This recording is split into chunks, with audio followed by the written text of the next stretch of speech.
live in interesting times. Today's stories. The United Nations Conference on Yemen pledges $2.6 billion of aid. Former Ukrainian Prime Minister calls for current president's impeachment. Council of Europe says to keep Russia in the bloc to fight fake news. Amnesty International says impunity reigned in the Middle East in 2018. Pakistan warns India to get ready for a surprise. Mike Pompeo meets Vietnamese foreign minister in Hanoi. Ford workers march against Brazil's plant closure. President Trump's former lawyer Michael Cohen arrives on Capitol Hill. Plus, San Antonio fans are thrilled about the city's new football team, the Commanders. Hello everyone, I am Sarah Nachman bringing you stories from around the globe. And this is Eagle News of Washington, D.C.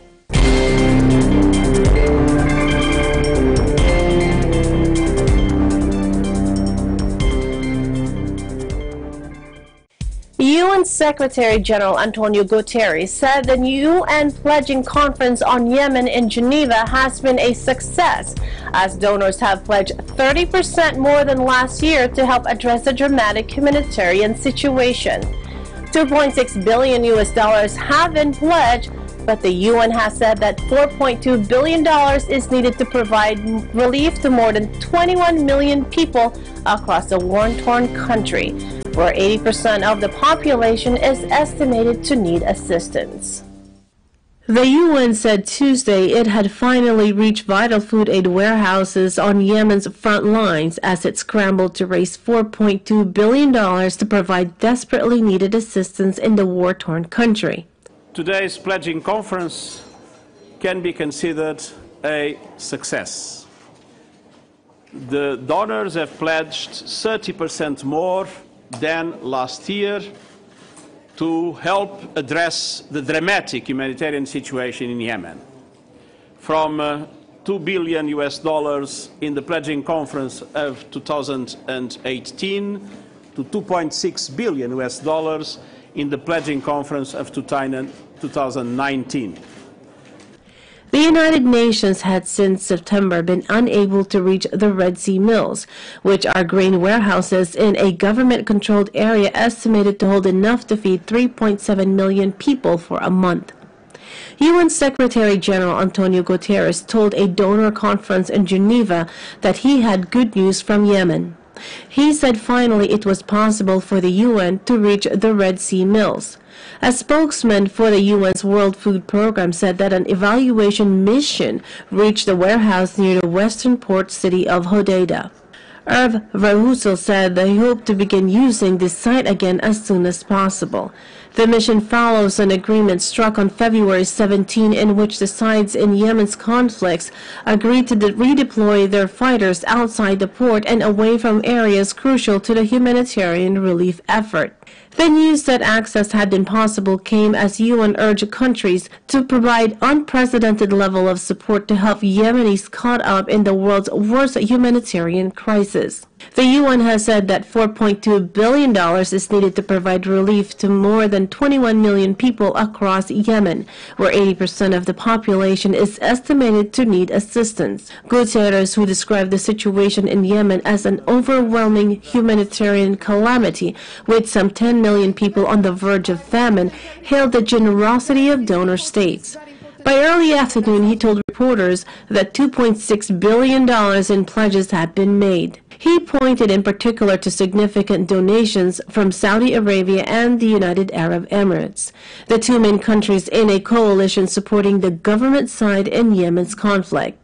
He did not provide specific numbers, but Saudi Arabia announced it had pledged an additional $500 million, adding that this brought its backing to humanitarian assistance in Yemen to more than $14 billion since 2014. Doctors Without Borders charity raised questions about the fact that some of the main donors to humanitarian aid in Yemen are also responsible for fueling the conflict. Charles Gaudry, program manager for MSF in Yemen, said in a statement, ultimately, Yemen's humanitarian crisis can only be resolved when donor governments end their involvement in the war and hold the warring parties accountable for their atrocities conduct, endangering the lives of millions. Ukrainian leader Petro Poroshenko, who faces a tough re-election bid next month, came under fire on Tuesday after a close associate was accused of enriching himself by smuggling military parts from Russia. Accusations of ties involving Russia are extremely sensitive in Ukraine, which has battled against Moscow-backed separatists since 2014, in a conflict that has claimed some 13,000 lives. Що журналісти-розслідувачі, які вчора оприлюднили конкретні, чіткі і однозначні факти корупції президента країни на війні, на обороні, на горі людей, що це тільки верхівка айсбергу. Ви розумієте, що те, що знайшли журналісти, це копійки порівняно з масштабною торгівлею на крові, яка відбувається під патронатом президента. Но процедура, яка прописана в Конституції України, цілком і повністю детальна і достатня для того, щоб процедуру імпічменту провести. Ukrainians are due to elect a president on March 31st, 5 years after a pro-Western popular uprising ousted a Kremlin-backed regime. Moscow annexed Crimea and war erupted between Kiev and pro-Moscow rebels in the east of the ex-Soviet country.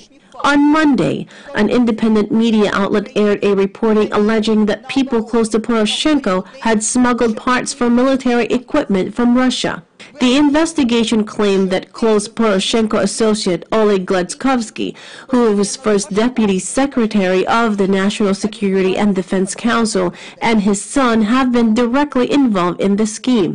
It claimed they enriched themselves by selling the smuggled parts to state defense companies at highly inflated prices.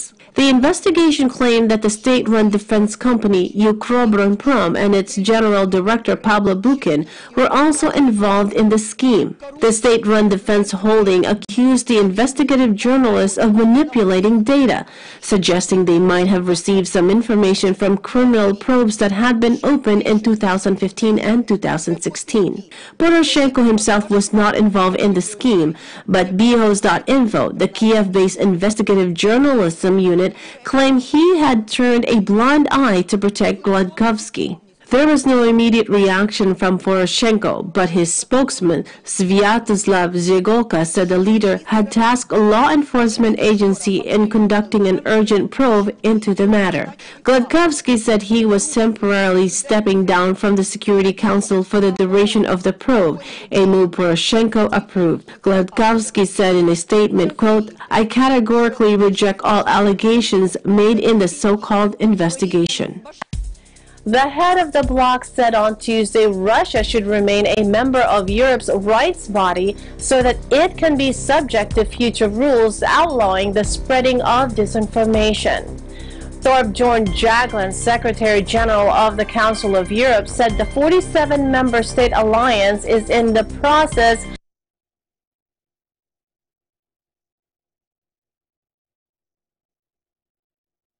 news and false information.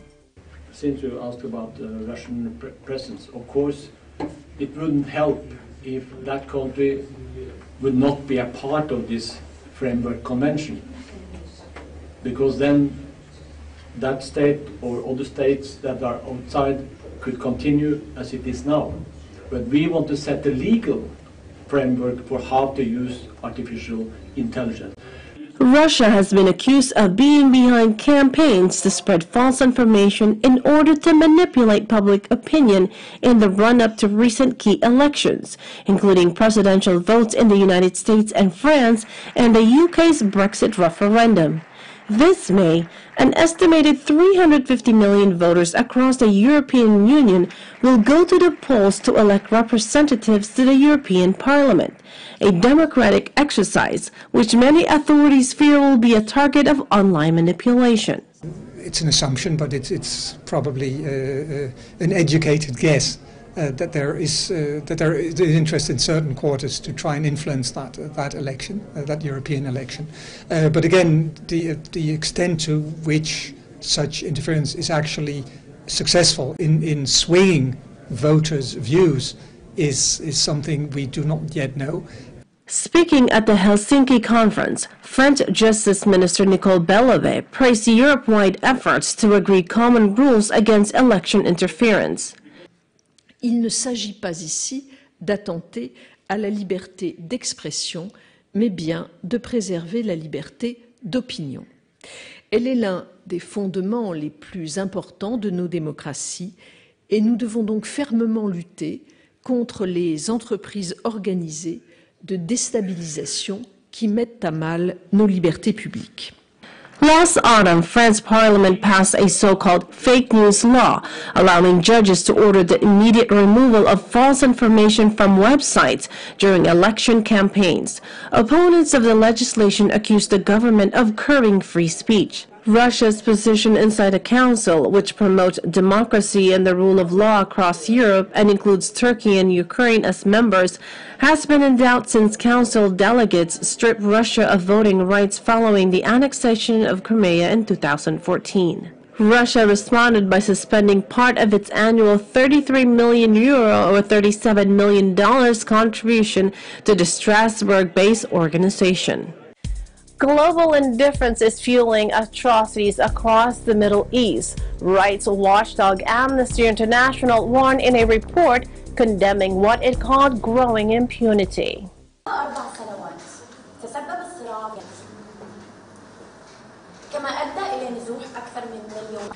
هل من المقبول أن تعرض النشطاء والنشطات للاعتقال التعسفي والتعذيب والتحرش الجنسي والحرمان من الزيارة وحتى الاختفاء القسري لمجرد أنهم عبروا عن آرائهم بشكل سلمي أو لأنهم قد انتقدوا السلطات؟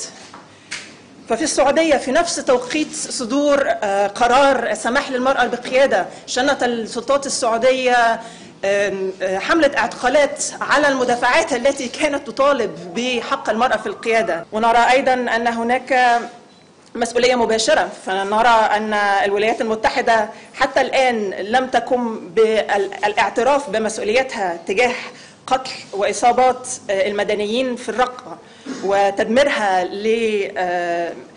وتدميرها بسبب الضربات الجوية وعمليات القصف التي قامت بها في الأعوام الماضية. ارتكبت جميع أطراف النزاع المستمر في اليمن جرائم حرب وانتهاكات جسيمة للقانون الدولي الإنساني. نحن في منظمة العفو الدولية نجد أن عودة اللاجئين إلى سوريا اليوم هي خطوة سابقة لأوانها ولا تستوفر معايير السلامة والكرامة بأي شكل من الأشكال. Coming up, Pakistan warns India to get ready for a surprise. Mike Pompeo meets Vietnamese foreign minister in Hanoi. Ford workers march against Brazil's plant closure. President Trump's former lawyer Michael Cohen arrives on Capitol Hill. Eagle News, Washington, D.C. will be right back.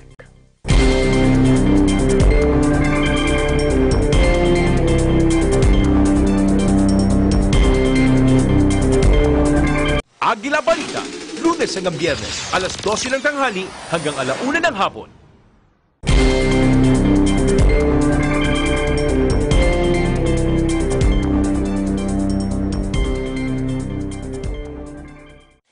Welcome back. You are watching Eagle News, Washington, D.C.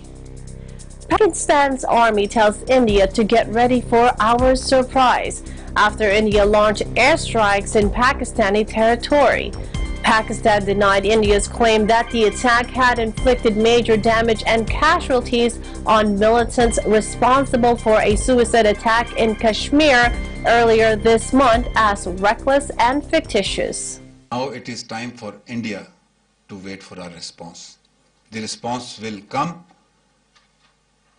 at the point and time of our choosing, where our civil military leadership decides and as a matter of fact has decided. It is your turn now to wait and get ready for our surprise. Thank you. मैंने कहा था कि we will retain the escalation ladder. We have that initiative in our hand. I said that we will surprise you wait for that surprise. I said that our response will be different. See it for yourself. The response will come. India said Tuesday it had launched airstrikes against militant camps in Pakistan's territory, triggering international concern over a dangerous escalation between the nuclear-armed rivals. Pakistan denied India's claim that the attack had inflicted major damage and casualties on militants responsible for a suicide attack in Kashmir earlier this month, as reckless and fictitious, and said it would respond in due course. The purported attack would be India's first use of airstrikes against Pakistan since 1971, when the two went to war over Bangladesh independence. The incursion across the ceasefire line that divides Kashmir came after India threatened retaliation over the February 14 suicide bombing claimed by the Pakistan-based Jaish-e-Mohammed JEM group that killed 40 Indian troops. The escalation has triggered international alarm, with China and European Union calling for both sides to show restraint. New Delhi said its jets had hit a JEM training camp and killed a very large number of militants training to stage suicide attacks in India. Indian Foreign Secretary Vijay Gokhale said in the face of imminent danger, a preemptive strike became absolutely necessary. Pakistan said it scrambled its fighters to push back the intruders, condemning the uncalled for aggression and denying a militant camp was targeted. Foreign Minister Shah Mahmood Qureshi said his country would respond at the time and place of its choosing. Pakistan military spokesman Major General Asif Ghafoor said on Twitter that the Indian jets had crossed the line of control that divides Indian and Pakistani-administered Kashmir, and that they had merely released a payload in haste while escaping near Balakot. He did not say what was meant by a payload. India's foreign ministry also said the camp was at Balakot, but gave no further detail, and the exact location remained unclear. U.S. Secretary of State Mike Pompeo meets with Vietnamese Minister of Foreign Affairs Pham Binh Minh in Hanoi ahead of the Trump-Kim summit. President Donald Trump arrived on Air Force One after flying halfway around the world from Washington, while North Korea's Kim Jong-un arrived earlier, following a 2.5-day train journey from Pyongyang. After an initial historic meeting in Singapore in June that produced only a vague statement about denuclearization, analysts say the second date must deliver more concrete steps toward dismantling Pyongyang's arsenal. The U.S. president again dangled the carrot of economic progress for North Korea if it gives up its nuclear program. Trump tweeted, "With complete denuclearization, North Korea will rapidly become an economic powerhouse. Without it, just more of the same. Chairman Kim will make a wise decision." Relations between the two mercurial leaders have undergone a dramatic turnaround, from flinging personal insults and threats of destruction to Trump declaring he had fallen in love with Kim through an exchange of letters. But many North Korea watchers dismissed the Singapore summit as political theater that failed to produce a concrete roadmap to denuclearization and stressed the Hanoi meeting must deliver more. Kelsey Davenport from the Arms Control Association said the window for diplomatic progress with North Korea will not remain open indefinitely. The second summit must emphasize substance over pageantry. Around 2,000 Ford workers and union members marched outside Sao Paulo to protest the car manufacturer's decision to close down its Brazil operations. Estamos aqui para lutar com que a Ford tomou a atitude unilateral de querer fechar a fábrica após novembro. Estamos aqui para combater essa atitude dela insana.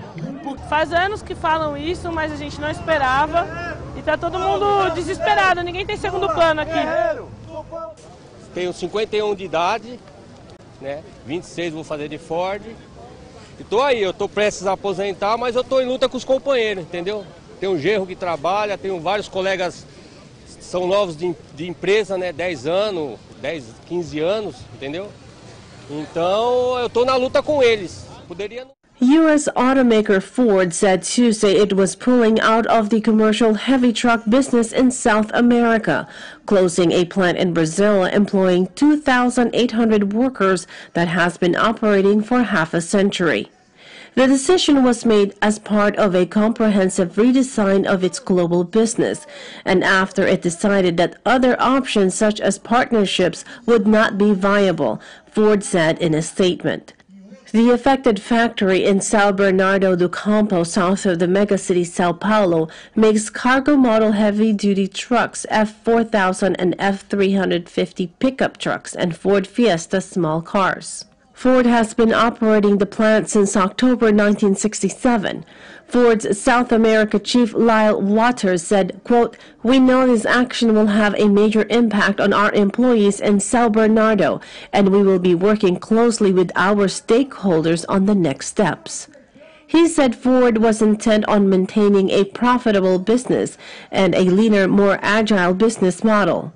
The company said it was shifting its focus in South America to reduce payroll costs, boost its offering of popular SUVs and pickups, and extend partnerships such as one it announced last month with Volkswagen to jointly develop commercial vans and mid-sized pickups.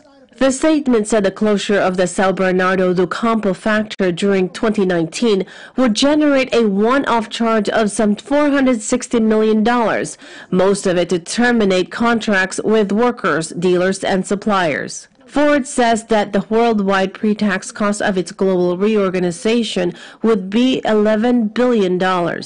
Last month, the U.S. auto giant reported a fourth-quarter loss of $112 million, following weak performance in China and Europe despite higher revenues.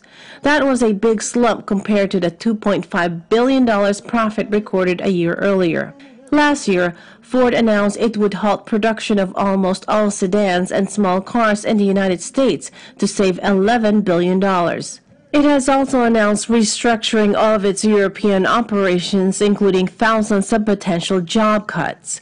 Ford's decision is a blow to the pro-business agenda of Brazilian President Jair Bolsonaro, who is hoping to emulate U.S. counterpart Donald Trump with policies to nurture investment and industry. The Regional Metal Workers Union, covering workers at the Ford plant in Brazil, said they had learned of the decision to close it with indignation and rage. Its leader, Wagner Santana, said in a statement that Ford will have to pay the price for the decision it is taking and warned, "We are going to fight to have this decision reversed." Donald Trump's former lawyer Michael Cohen arrives on Capitol Hill for a close meeting with the Senate Intelligence Committee. Cohen could steer fresh turmoil for his former boss with 3 days of testimony before lawmakers.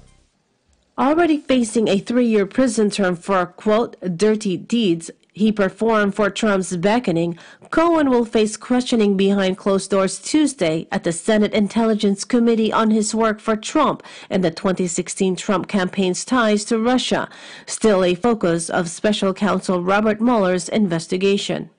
Elijah Cummings, Democratic chairman of the House Oversight Committee, told NPR, quote, "Michael Cohen is the one person who has accused the president of committing a crime."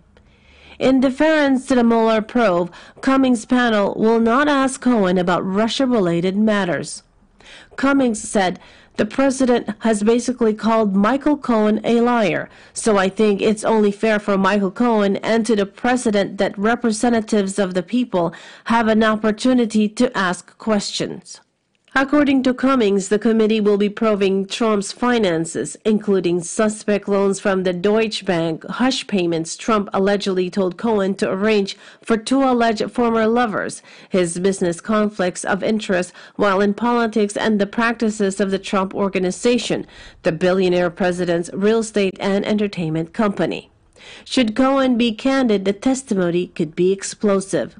His dozen years as a trusted Trump lieutenant gave him access to highly sensitive details of the former real estate magnate's business and personal affairs. Cohen's lawyer Lanny Davis told ABC News that his client would detail personal frontline experiences of incidents and conduct by Trump that even hardened listeners would find chilling. But Trump and Republicans are expected to dismiss the testimony on the grounds that Cohen has already been convicted for lying in testimony on Congress, which he later admitted he did to protect the president. The 52-year-old who once said he would take a bullet for Trump pleaded guilty last year to bank fraud, tax evasion, and campaign finance violations, as well as the lying charges, and in December was sentenced to 3 years in prison. His incarceration has been postponed so he can continue to support the Mueller probe and provide testimony in Congress. But his appearances before legislators were delayed for weeks after Davis said Cohen and his family had been threatened by Trump. Davis said on January 23rd, "This is a time where Mr. Cohen had to put his family and their safety first." Meeting out of the public eye, the two other panels will be free to question Cohen about anything, including Russia-related matters being probed by Mueller. Adam Schiff, chairman of the House Intelligence Committee, told ABC's This Week on Sunday, quote, "We think he has a lot to offer." Schiff said they expect to learn more about possible efforts to obstruct their investigation and negotiations to build a Trump-branded skyscraper in Moscow, even while he was running for president. Schiff said, quote, "What we have learned to date about Moscow Trump Tower is chilling, and that is, as Donald Trump was campaigning for president, even when he became the presumptive nominee of the Republican Party, and he was telling the country he had no business dealings with Russia. He was privately, through his organization, seeking the Kremlin's help to what may have been the most lucrative deal of his life." Schiff also hoped to learn about who, if anyone, directed or supported Cohen in lying to the committee in an earlier hearing. The lawmaker asked, who would have been aware of the false testimony that he was giving? What other light can he shed now that he's cooperating on issues of obstruction of justice or collusion? When we come back, San Antonio fans are thrilled about the city's new football team, the Commanders. Eagle News Washington, D.C. will return shortly.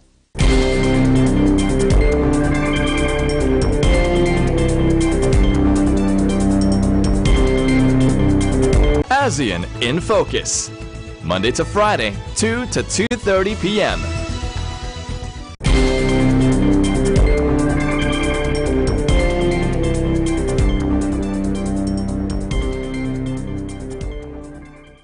This is Eagle News, Washington, D.C. I am Sarah Nachman. Football fans in San Antonio, Texas are thrilled about the city's new professional team, the Commanders. Eagle News correspondent Jerica Montefalcon reports. San Antonio, Texas is a city that loves sports and is full of passionate football fans willing to share their love of the game. Yet for several years, the Alamo City lacked a professional football team of its own. Until now, that is. Starting February 2019, the Alliance of American Football, or AFF League, kicked off its opening game at the Alamo Dome, introducing the city to its latest professional team, the San Antonio Commanders. So we asked local residents what they thought about having a new professional football team. Well, I was motivated to attend the Commanders game because I am a big football fan. And I am thrilled, just absolutely thrilled that they're here in San Antonio. I think it's really good for the city to finally get a professional team here. I think it's a morale booster.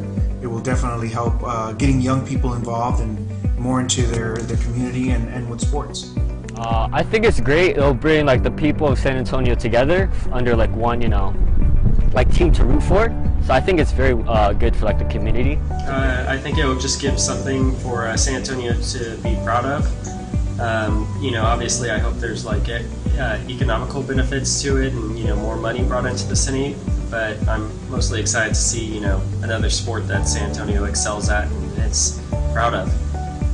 When I watched the game last week, that was the first win of the team, so definitely the city seemed very excited about the team.